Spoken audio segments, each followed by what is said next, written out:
Alright, so we'll start from a wide-seated position with the knees up.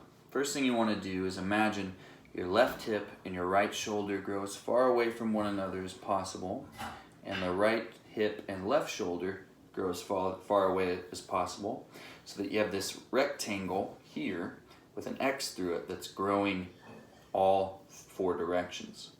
Now from that position, you just sit in this very tall position with your ear, shoulder, hip all in one straight line perpendicular to the floor, and we let the shoulders rest and relax. But we don't let the box get any smaller. So a lot of people will go and shorten the box. We want to build the box and make sure that if someone came up and moved our arm, that it didn't not move. So we want to have laxity in the shoulders, a lot of space between these points as well. From this position, keep that rectangle, and we'll rock back and forth. You don't want to see any twisting like that, or like this. You want to see a straight, you want your trunk parallel to the wall in front of you or the camera. And we're just going back and forth, trying to not use our neck or shoulders. You're just keeping a strong spine and core, picking one hip up at a time, rocking back and forth. We'll just call these rectangle rocks. And after you've tired out a few times with these, we'll take our hands like this, interlaced behind our head, and we're gonna basically just make a nice little, probably I'd call this like a half of a neck brace to the back. Thumbs are at the top of my shoulders, pinkies are at the base of the skull, near where we usually do the yoga block rollout with the foam block behind the head to massage the base of the skull. So pinkies are there, thumbs are on the side neck, clavicle area, elbows point up. We get as tall as we can here. Now we want no movement in the head or any sensation in the hands that the head and neck are moving, and we're just going back and forth like this. You're going to feel a little muscular activation, but try to keep your head going with the trunk, so we're not like that. So this is just a measurement tool. We can measure here, and we're also, you want to feel the mid-spine working here, pulling together. You can even bring the elbows back a little further for that. Show that from the side. So keeping the mid-spine nice and tight. You can hold on one side for 3 breaths or 5 breaths. Opposite side, 3 breaths or 5 breaths. So there's rectangle rocks, and then there's rectangle rocks with tracing, mid-back activation.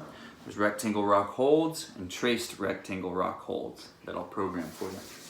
The next one is to get into the shin box, and if my left leg is forward, I'm basically just seeing how far I can reach my body away from the shin box without the back leg popping up. So right here, at a certain point that leg comes with me. You're basically going to keep the rectangle nice and strong, and basically from this knee, you're hinging out away from the back knee. So it's right in line with me here. If that was pointing straight at the screen, I'm trying to move somewhat in line with that. And if your angle is a little off, there's no problem. And so again, from the other side, we're just hinging and coming back. Again, space here. No movement in the trunk or the neck, so we're nice and long.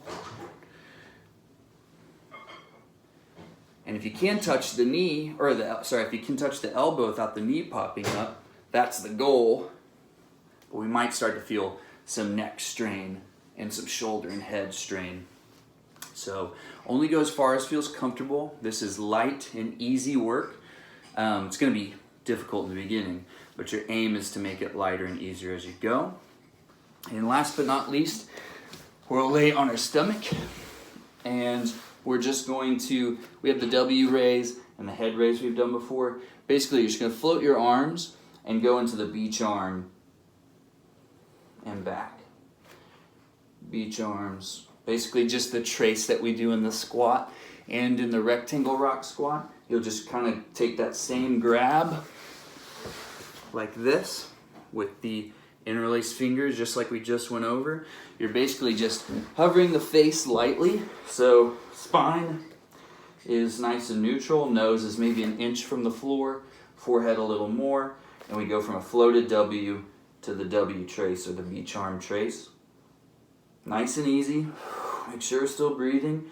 And we're just doing light, easy reps here, back and forth, until we feel any of that neck stuff turn on. So from the front, float.